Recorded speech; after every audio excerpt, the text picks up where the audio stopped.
are listening to the most original talk radio station anywhere. We are LA Talk Radio at latalkradio.com.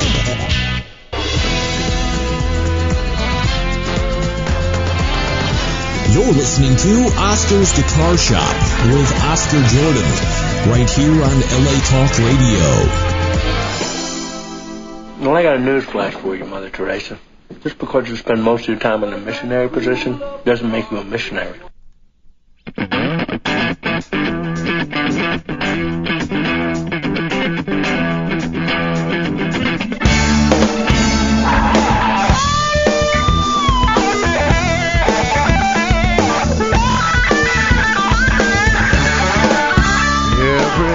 Greetings and salutations.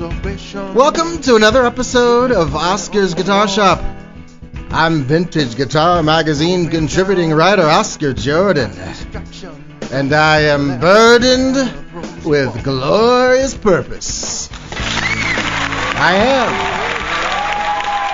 am. Yes, I am. Oh, thank you. Oh, wow, you guys are too much. Sir, please, no twerking. There will be no twerking on this show. Yes, thank you. Oh, please sit down. Hey, I have got an exciting show for you today. It's full of action, intrigue, romance, and danger, but stick around, because at the end of the show, I'm going to announce the winner of the second Oscar's Guitar Shop Sweepstakes. Yes, I am. Our winner will receive a 1-year subscription to Music Connection magazine and a Brimstone Audio crossover distortion pedal. So don't touch that dial, don't. Yes, it's going to be fun. Oscar's Guitar Shop is powered by Music Connection magazine, informing music people, industry professionals, and support services since 1977. Visit them at musicconnection.com. Also, True Tone Music. Visit them at TrueToneMusic.com, making your music come to life. And last but not least, Mojave Ampworks. Visit the oasis of tone at mojaveampworks.com. Find out what Peter Frampton, Billy Gibbons, and George Lynch are talking about. mojaveampworks.com. But now, it's time.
Prog-Metal guitarist and style fashionista Tosin Abasi is at the forefront of the current wave of contemporary progressive metal.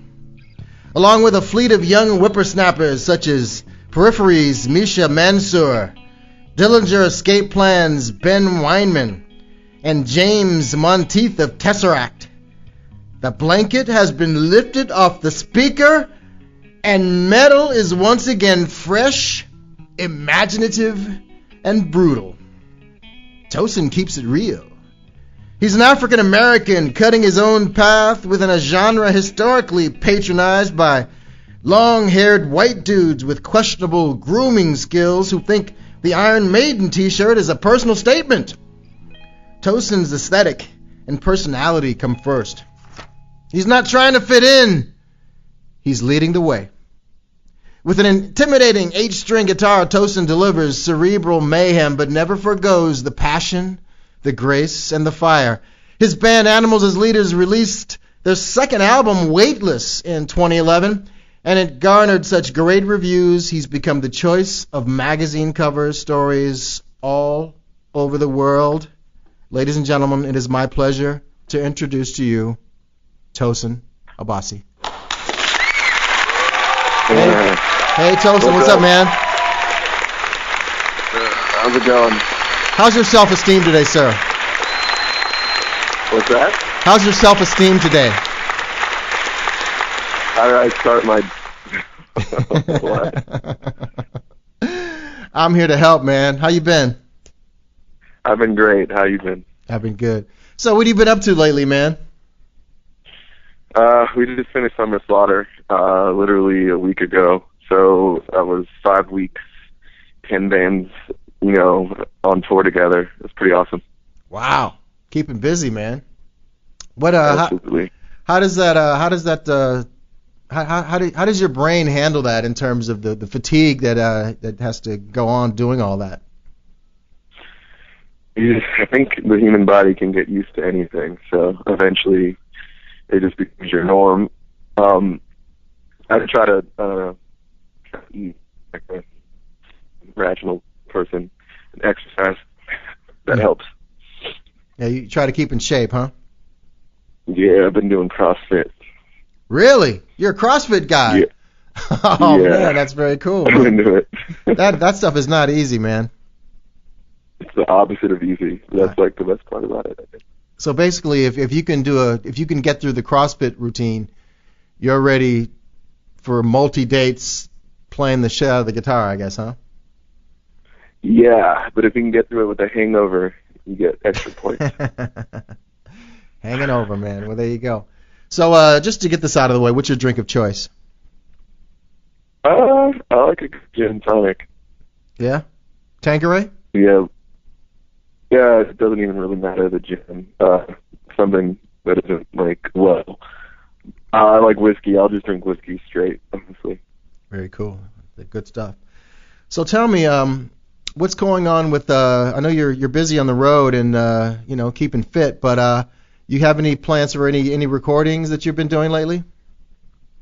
Yeah, we've actually demoed basically the full album. I did some tracks with Misha Mansour. We worked with Diego from Volumes on a few songs. So we had production about 10 to 12 songs. We're going to see what makes the cut. We're going to begin tracking guitars in about 2 weeks. Wow, and what is this project for? This is Animals as Leaders' next album. Ah, I see. I thought this was going to be like a side thing or something like that. So Nah. that's very cool. So is Misha part of your posse now, as far as Animals as Leaders, or is he coming in and out? Is he producing, or what's the deal? Misha is basically a producer. I mean, the first Animals as Leaders album, there wasn't a band per se. There was a bunch of demos and guitar riffs that I had, and Misha at the helm basically helping me sequence the songs and parts, and he programmed all the drum parts. So essentially on that first album, he's, the second half of Animals as Leaders. With Weightless, we did it as a trio. Naveen Kapoor, our drummer at the time, was the producer. And for this third album, I decided to get back to Misha just because I feel like working with him, and I feel like he does a good job of bringing my ideas to life. So he's kind of like a silent member. He and I have been friends for a while and really share a lot of the same, musical approaches. So it really works out. How did you two meet? We met basically. I was living in Washington D.C. and he was living in Bethesda, which is like a neighboring suburb. So we grew up in the same area and didn't really realize it. And my roommate at the time, Javier Reyes, who is now the guitarist of Animals as Leaders along with me, he brought some to my attention, the MySpace profile, this guy Bulb or Periphery, and he's like, "Yo, I'm thinking of trying out for this band," and he was playing his stuff, and I was like blown away. And it was one guy with a computer and some guitars and software making recordings that just sounded like $1 million. And beyond the quality of the production, I thought that the music was really musical. I thought that this guy definitely got it, and it turned out to be Misha. So I tagged along with Javier to go meet him, and that's kind of the beginning of our relationship. Yeah. Oh man, that is so awesome to to meet somebody like a kindred spirit that you can relate to creatively, who that you don't have to smack them at any point in the recording of the album. It just everything just goes well, and you guys can work together. He's got this stuff on YouTube where he's showing you how to do like popular riffs from his albums, and that shit is wicked, man. I mean, some of those riffs are just like insane, man. He's got ideas for days. Yeah, he's very creative. Yeah. So when can we expect? I know you're not done yet, but when can we expect to see a new record? If not by the end of the year, the beginning of the next year. Mm-hmm. Yeah. Well. Soon. Well, I just want you to know everyone is all a tither because it's been a wait. They've been waiting since Weightless, and if it's anything like that. Well, speaking of anything like, is it anything like that, or are you trying to move ahead? Do you have a mission statement for the new record? I mean, a lot of it, I think, is. I mean, there's a core sound of Animals as Leaders, and I think that's going to be retained. Mm-hmm.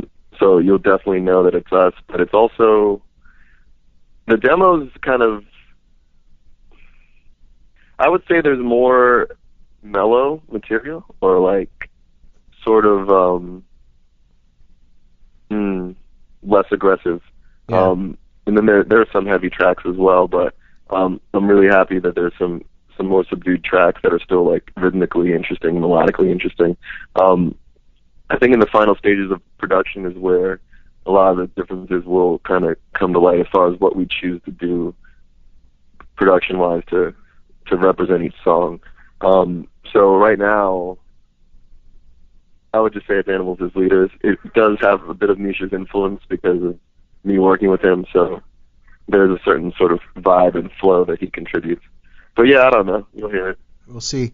Well, what I dig about what you're doing already is like I listen to this genre, this gent genre, and you have really taken it somewhere else because of your use of dynamics, and that's what I really appreciated. You have a lot of kind of say classically influenced softer passages with like finger picking things and soft, like we heard in the last track. It just goes from make your nose bleed to let me rock you to sleep, and that's what I like in a song. I like to go somewhere, not stay on one plane the entire time. Absolutely. Is that's kind of your trademark, I guess, huh?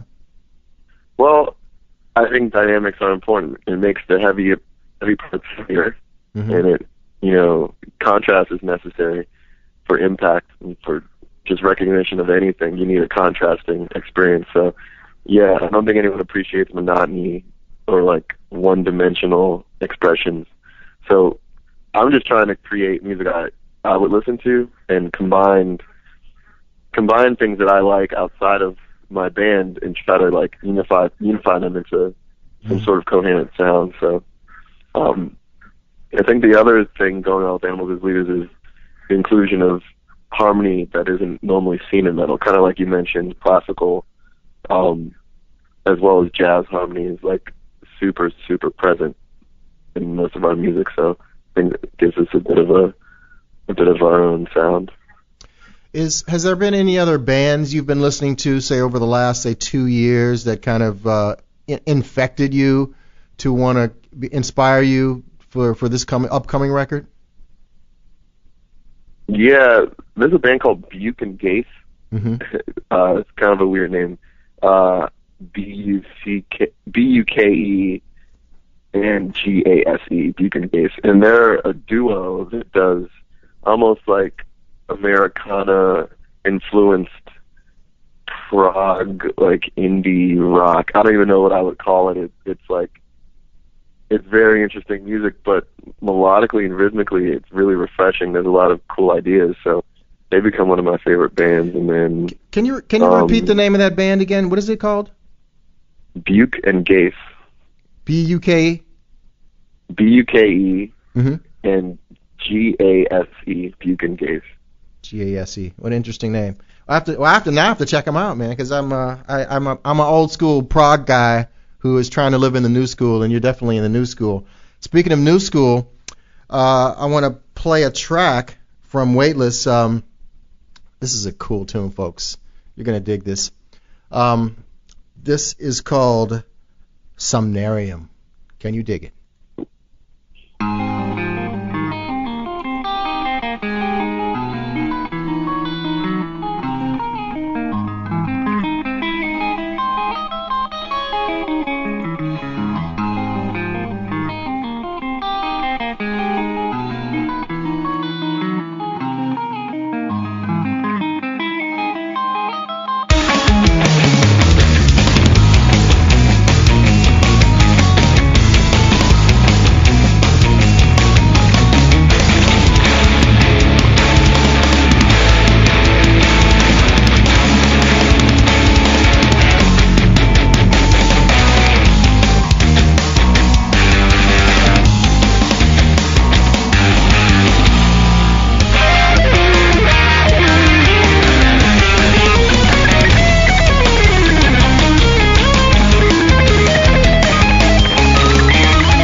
dig it? Can you dig it? Can you dig it? Hell yeah. I can dig it. And I know my prog, and I'm digging it. Tosin, man, that is awesome, man. What the hell are you smoking to come up with that stuff, man? And I want some. Good shit, man. That is some great playing too. So I want to go back in time with you to a time long ago in a place in a far off kingdom, back slightly before when you were at the Atlanta Institute of Music. Now, from my research, I was reading that you were doing pretty good and had like an endorsement deals and was in a band before you went to school. Is that correct? Yeah, I was in a band called Reflux. We were signed to Prosthetic Records, and we were touring internationally. I'd done a ton of U.S. tours as well as some Europe dates and stuff, and I was endorsing Ibanez guitars, and so I was already kind of a quote-unquote professional musician, you know. But I was just self-taught, completely self-taught at that point, and it worked. I started to notice some weaknesses in my playing, and I realized that there's only so much I was going to learn on my own. So school started to become, attractive. Mm-hmm. What were you? What kind of stuff were you doing back then compared to after you completed your studies? It's probably more similar than it is dissimilar. Mm-hmm. A lot of the rhythmic ideas. I mean, a lot of kind of shredding and stuff like that. I would say what school gave me was a more a stronger foundation to harmony. So like, doing things like voice leading and chord melodies and counterpoint. These things kind of became included in my playing after going to school. So I think I definitely expanded my melodic sensibilities, which is cool. How now I've been to school and I've been in bands, and sometimes you can learn a lot of stuff that maybe doesn't apply to, say, the genre that you're doing. Were you able to apply? Because I know you studied some jazz. How were you able to apply that to, say, a rock context or metal rock context? It's a good question. Honestly, I'm not really applying it to a traditional rock or metal context. So for me, it just expanded my approach to writing. So I was, take chords with extensions in them and starting using modes of, melodic minor and harmonic minor and symmetrical scales and stuff like that, just to create a new sound within metal as opposed to contributing to an existing sort of model of what metal guitar would be. I just kind of expanded on that idea. Right. And playing degrees of modes, things like that. Yeah, I could see that. I've heard that on a lot of there's players who just kind of taking kind of a jazz harmony and theoretical concepts and try to expand it where you've got a kind of a metal fusion thing. That's really cool. Now, but see, I remember reading about you pretty much had like these like Frank Gambale, Paul Gilbert, Steve Vai chops going on, but you didn't know what it meant. Or you didn't know how to apply them, like musically, right? Oh, yeah, the chops I could just...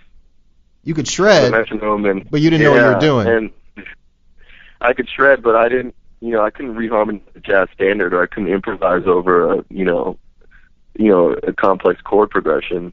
I didn't know any superimpositions. I wasn't really... My fretboard was kind of this thing that I made my own rules up to, and I had my own little connections that I've made and little shapes and patterns, but going to school basically helped me to unify a lot of the broken pieces of information and give me a much better sort of understanding of the fretboard. Did you have any interest in, say, jazz at all before you went to school?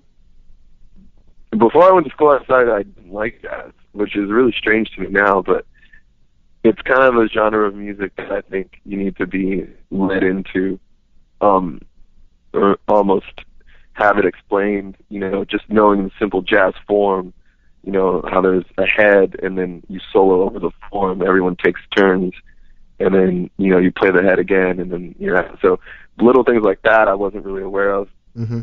There was bands like the Bad Plus, who is like a jazz trio, but they're kind of punk about it. They cover Nirvana and the Pixies and Aphex Twin and, Black Sabbath on a grand piano and like upright bass and stuff. So hearing groups like that helped me to understand that jazz is more of an approach to playing and can be applied outside of the tradition. And so I started to think of jazz as more of like a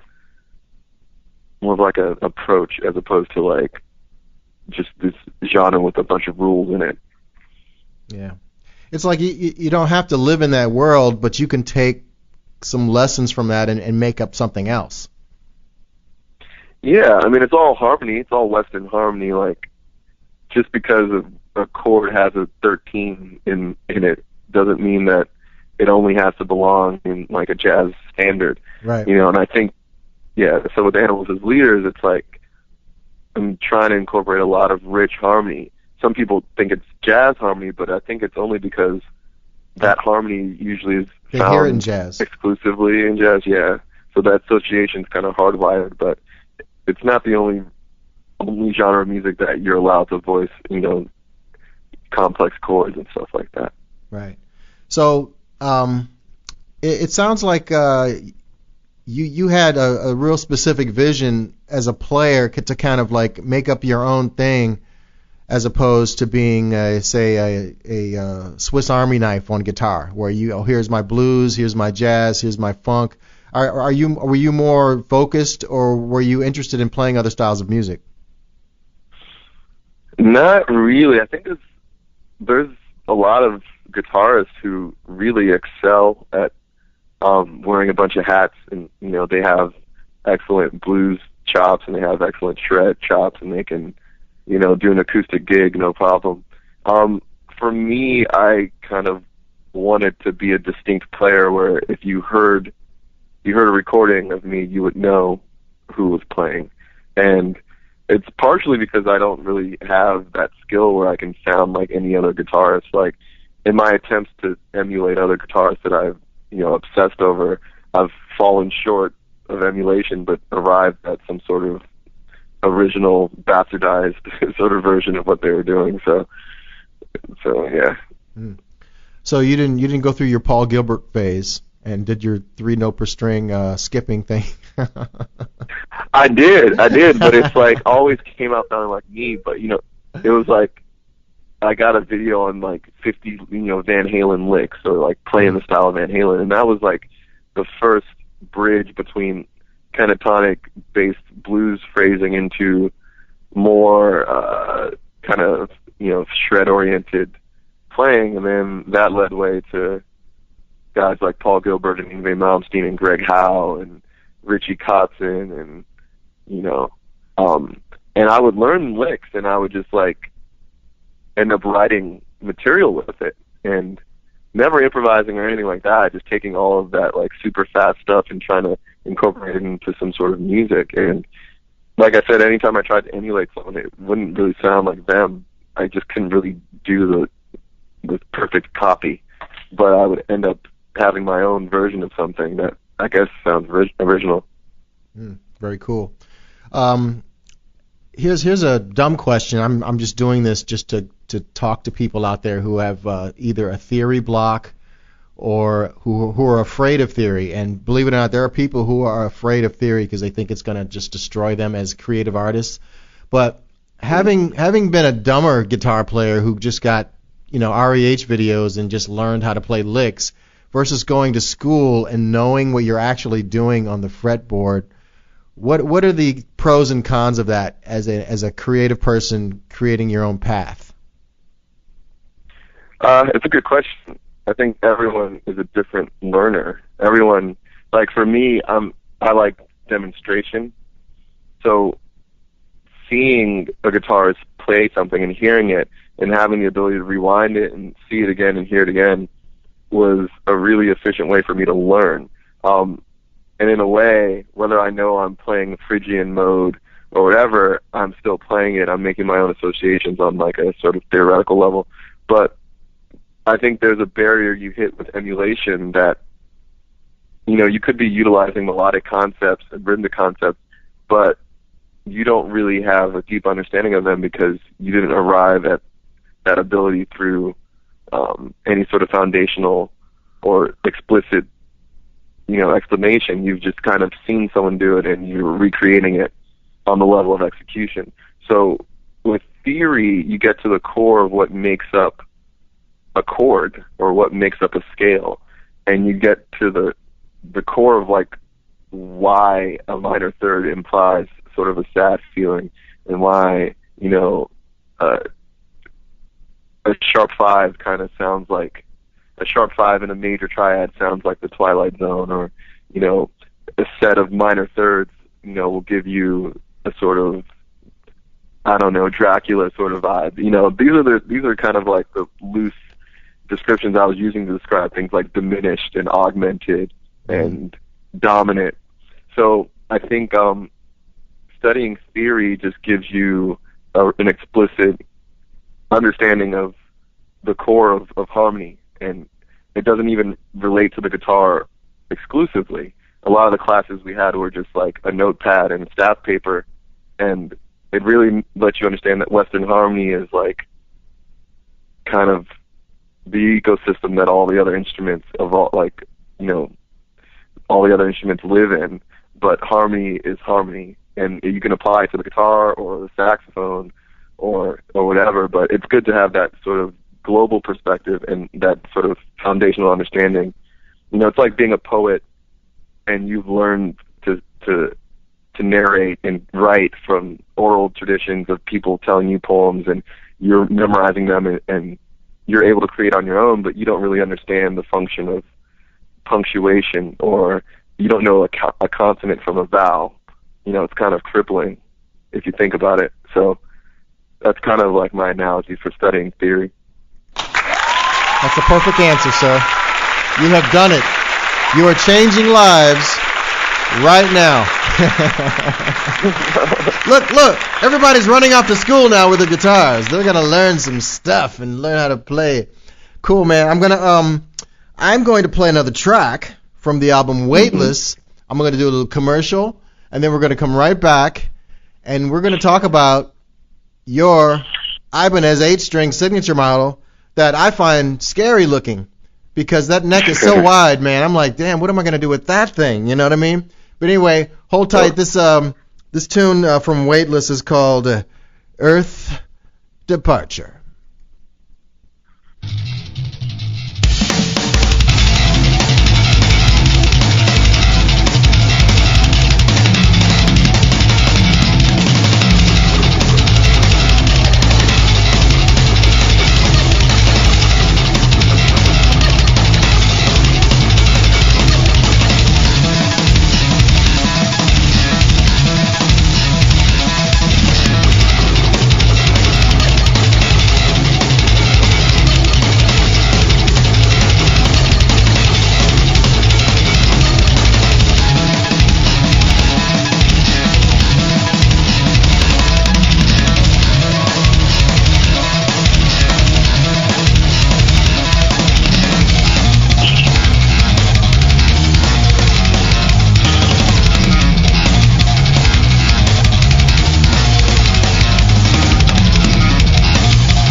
God.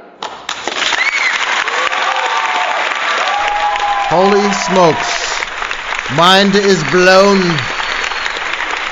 True Tone Music is a virtual candy store for guitarists and bass players. They're world famous for having the best selection of new and used vintage guitars in the Los Angeles area.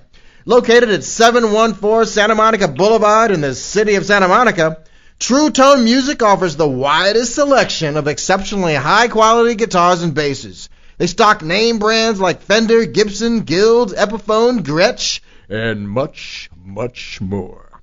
It's where the top names in the music industry shop for guitars, basses, amps, boutique pedals, and accessories. Whether you want to buy, sell, trade, or get guitar lessons or repairs, True Tone Music's super cool staff is there to make your music come to life. They'll also match any online price and back it up with top-notch customer support and service. Visit them online at TrueToneMusic.com or call 310-393-8232. That's 310-393-8232. Ask for Ken. Say, hey, Ken, Oscar said you would help me out, and I have all this money here, and I want to buy some cool stuff. Help me. And you know what? He'll help you. That's right. Talk to Ken. Hey, man. Tosin. So, I got to ask you, before you went to the Atlanta Institute of Music, were you playing at least a 7-string by then? Yeah, I had been playing on a 7-string for 5 or 6 years at that point. Very cool. And what made you want to add that extra string? Just the creative birth I experienced was going from 6 to 7 strings. Mm-hmm. I kind of was curious about incorporating another string, trying to get that same sort of creative burst. And I was hearing music, guys like Charlie Hunter and Misha were doing stuff with 8 strings, and I was like, definitely want to try it. So yeah, cool. I've interviewed Charlie Hunter, and he's doing something from a completely different dimension from what you're doing, but he's got a ton of strings too, and he's got the big wide neck going on. Just for people in the audience who have no concept of when you start adding strings to the 6th string. Basically, you have E, B, G, D, A, E from high to low, and then when you add the 7, you're adding a B, correct? Yeah. Okay. And then when you add 8, what's the extra string? I tune my 8th string to E, right. So it's a full step below what, if you were to go to a store and buy an 8-string guitar, the lowest string would be tuned to F sharp, actually. But that drop E tuning allows for certain chord voicings and positional playing that isn't as readily available if it was tuned to F sharp. So right. I do it. So you said it's a drop E? Drop E, yeah. Right. And for people who just said, oh, that's just too much, it has a real unique, specific sound that you just cannot get out of a 6-string, correct? Yeah, I mean, there's a ton of, to say the slapping and percussive stuff that I'm doing, it sounds really cool on the 8-string, but on a Stratocaster, it, wouldn't really get the same vibe. There's also the chord voicings you can do with that amount of range. Pianists have, they have that amount of range, and then some, and it's just really, really beneficial to solo composition. Mm-hmm. You can complete the low end as well as complement it with, the treble end of the spectrum. So the 8-string, as a chordal polyphonic instrument, is really cool. The options you have for voicing chords are really, really fun. So there's that. And then also arpeggiating, I can do 3 octaves in a single position. So there's a lot of advantages, in my opinion, to having more strings. Oh, definitely. Also, I noticed I've been watching some of your clinics that are on YouTube, and you're demonstrating stuff. Some of the tapping that you're doing is really cool because just the you're tapping on different sets of strings, as opposed to just doing your regular kind of legato thing, and which is really cool. You've just got a greater range to do more melodies. Absolutely. You can basically play an independent melody on a set of strings, and then you have more strings to play an entirely different, bass line or melody with, without running out of fretboard real estate, So. Mm-hmm. Yeah. So what's next for you? Chapman stick, right? No. I mean, honestly, like, the stick is, I'm a guitarist and I don't want to tap exclusively, so I kind of like playing the guitar.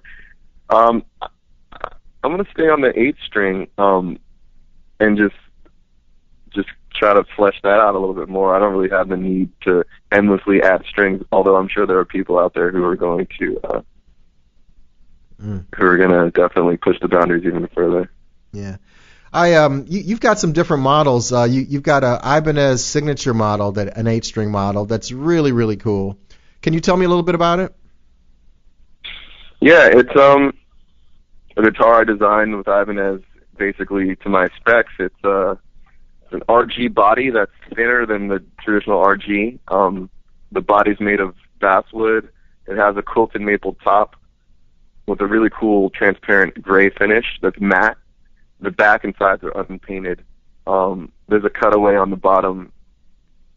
There's a scoop on the bottom cutaway that allows for higher fretboard access.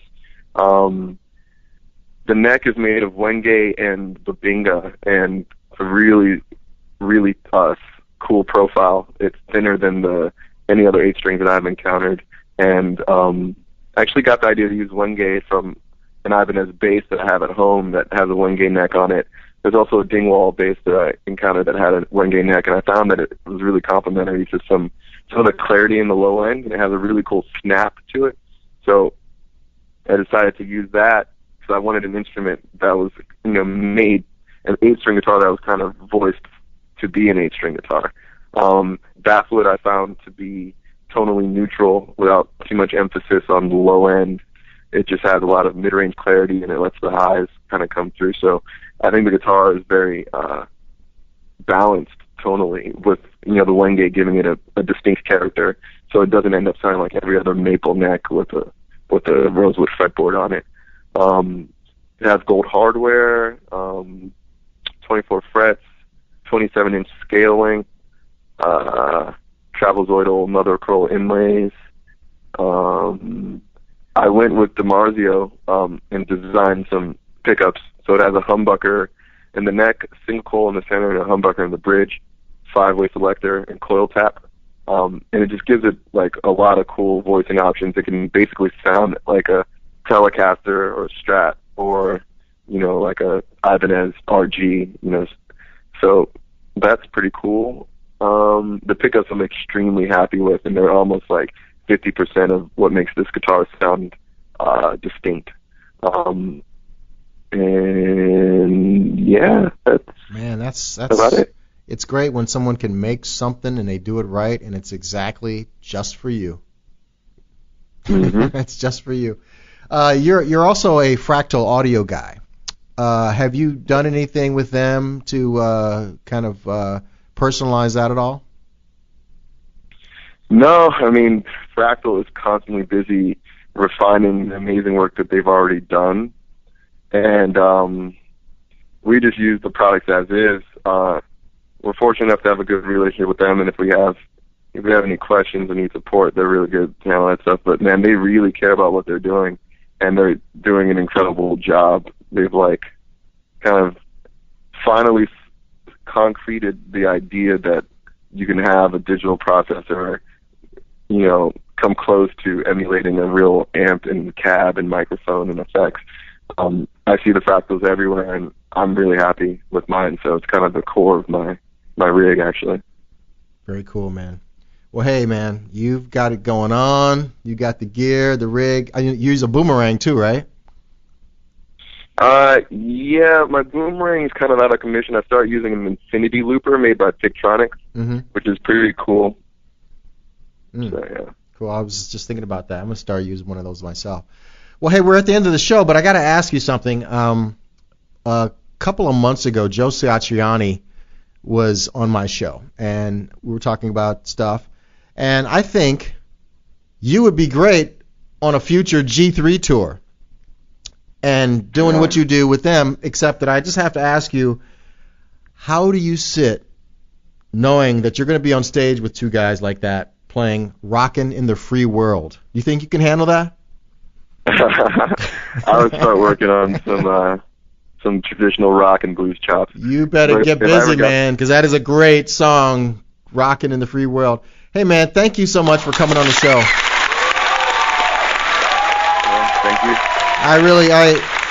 I have been introduced to a whole new world. I love your stuff, and I have so much respect for you, for your success and your hard work and your artistry.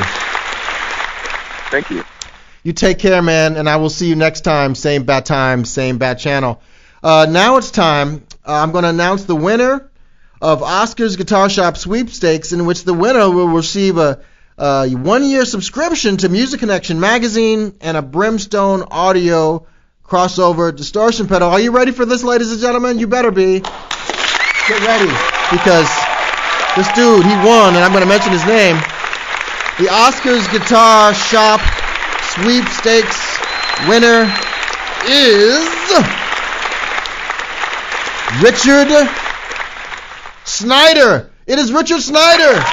Richard Snyder has won Music Connection magazine, 1-year subscription, and a Brimstone Audio crossover distortion pedal. Oh my God, he is going to be so happy when he hears about this. I want to thank the greatest guitar player who plays 8 strings and more to come on our show, Tosin Abasi. Thank you so much for coming on, man. I really, really appreciate it. Set mind to purpose and visit him at facebook.com/animalsasleaders or SumerianRecords.com and purchase every piece of music he has ever written. We'd also like to thank our sponsors, Music Connection Magazine. Visit them at musicconnectionmagazine.com. Also, True Tone Music at truetonemusic.com. And last but not least, Mojave Ampworks. Visit the Oasis of Tone at mojaveampworks.com. Tune in next week when our guest will be the Holy Father of Metal, Tony Iommi. Take care of yourselves. Be nice to each other. See you next week. Same bat time, same bat channel.